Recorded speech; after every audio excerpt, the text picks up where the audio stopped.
Why does new Tennessee athletic director Danny White care about things that he can't control, namely Twitter?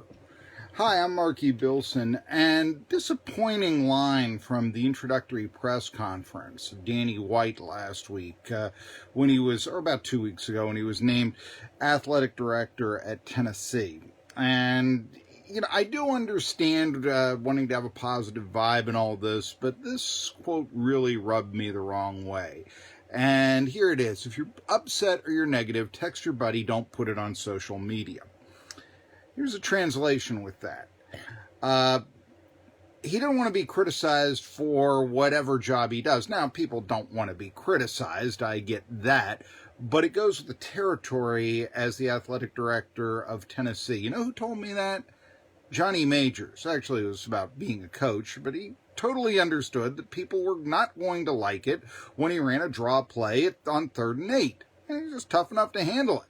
And in your introductory press conference, when you're saying, now don't criticize us on social media, I'm inclined to think, what wimps? I'm also inclined to think that the Vols will be absolutely dreadful in 2021, that this is a way to filter that away. Even if the team has a losing record or even a really bad losing record, 3-7 was as bad as it got for the last 100 years last season. So if it becomes, 3-9, lose everything in the SEC, which I really don't see happening because you still have a rebuilding Vanderbilt, but even so, if they go 4-8, let's just say, something like that. Absolutely, hey, still don't criticize us. And that's a little disturbing. It's, what it reminded me of? It reminded me of the movie They Live and the scene with Roddy Piper when he goes into the market and he first realizes that with his sunglasses that there are aliens among us, and an alien politician comes down and says, we have faith in our leaders. The old cynicism is gone. It really comes down to our ability to accept. And that is exactly what White sounded like to me. And to a lesser extent, Josh Heupel, he said that, it's got to reside inside every Vol fan here inside the state of Tennessee. That being a positive attitude, which will help us in state recruiting. I say that meaning that everybody's got to bring the energy and passion, create and sustain a positive movement through everything we're doing. It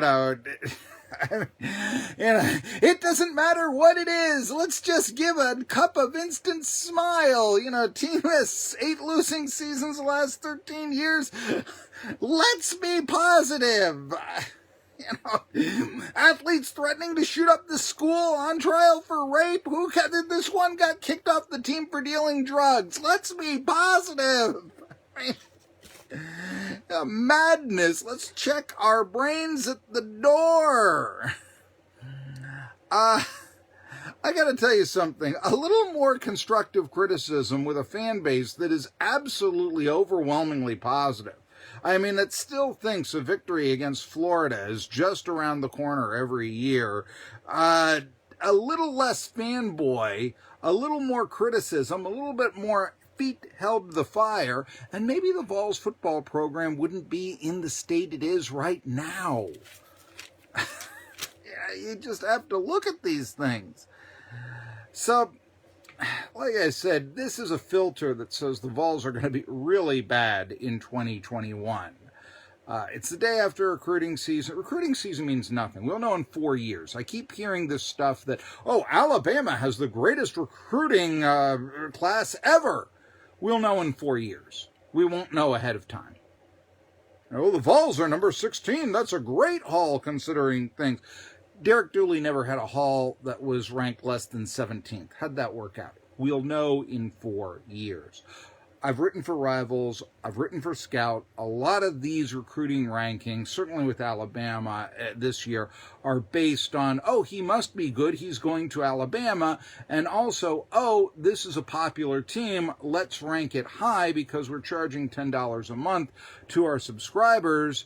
And we've got to keep them believing that better times are ahead. So remember that about recruiting rankings. Really take them with a grain of salt. And the people that do the recruiting rankings are not necessarily former coaches. They may have had some background in the fringe element of the sport, but I mean, former paving contractors who are now, supposedly evaluating football players. I mean, that's what you got a lot of at Rivals and Scout. I remember I once covered one of the top 10 fullbacks in the country. He wound up being a defensive lineman. I mean, and these are the people telling you that, so-and-so is the number one recruit in the country. These are the people telling you that coming into college, Jarrett Guarantano would be a better quarterback than Jalen Hurts. And they did say that. So take the recruiting rankings with a grain of salt.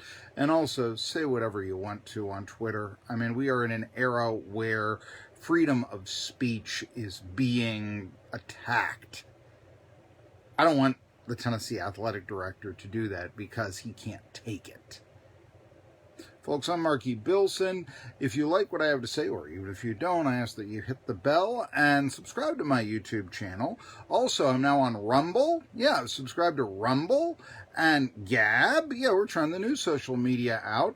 And certainly Twitter, at Billson Marky. You can follow me there as well as Medium. So did you get all that? Twitter, Medium, YouTube, Rumble, Gab. I look forward to hearing from you. And until next time, I'm Marky Billson.